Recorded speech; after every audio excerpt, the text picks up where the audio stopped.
साथै यो यात्रामा हामीलाई सुलीघाट झरनातर्फ जानको लागि एकदमै साहसिक र कठिन बाटो थियो।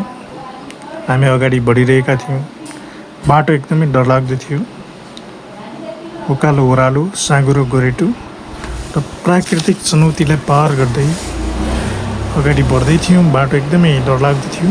अन्तिममा सुलीघाट झरनाको मनोरम दृश्यले सम्पूर्ण यात्राहरूलाई सफल, अविस्मरणीय र सम्पूर्ण दुःख कठिनाइहरू बिर्साइदियो। यो झरनाले एकदमै पहिला कठिनाइ लागेको थियो। एकदमै उकालो ओह्रालो साँघुरो बाटाहरू थिए, कुरेटोहरू थिए। लास्टमा यसले सम्पूर्ण दुःखलाई भुलाइदियो, एकदमै आनन्द दियो।